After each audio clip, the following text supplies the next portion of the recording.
Hi friend, কেমন আছো সবাই? আমি যাচ্ছি উপনয়ন বাড়িতে। আসলে একটা উপনয়ন ছিল, ওই জন্যই নেমন্তন্ন ছিল। এই দেখো প্যান্ডেলটা বেশ উঁচুতেই করেছিল, গরম লাগছিল না। গ্রাম তো আমাদের, একটু গরম ছিল। আর এখন বাইরের তাপমাত্রাও খুব বেশি, সেই তুলনায় প্যান্ডেলটা মোটামুটি ঠিকঠাক করেছিল। আর এইদিকে একটু ফটোশ্যুট করা হচ্ছিলো। আর এখানে ছিল স্টলের ব্যবস্থা।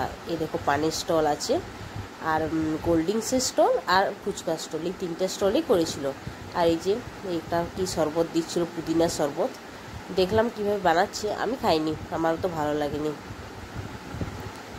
এই দেখো কি কোন দিকে দিল, চিনি গুঁড়া, নুন আর বিট নুন, জলজিরা আর পুদিনা বাটা, একটু লেবুর রস আর একটু বরফ, এসব দিয়ে করেছিল। আমি নিয়েছিলাম, কিন্তু আমার অত ভালো লাগেনি।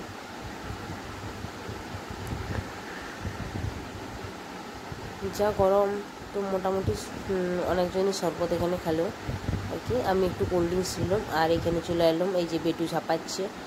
আর এই দেখো ওইটা হচ্ছে মেনু কার্ড, একটু স্যালাড, একটু চপ, এই যে পোলাও আর চিলি পনির দিয়েছিলো, এটা একটু খেয়েছিলাম ব্যাস।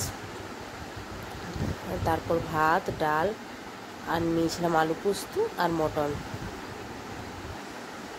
আর একটু মিষ্টি খেতে ভালোবাসি, ওই জন্য দুটো তিনটে মিষ্টি খেয়েছিলাম, একটু পায়েস আর একটু চাটনি, পাঁপড় খেয়ে বাড়ি এলাম বাসে করে।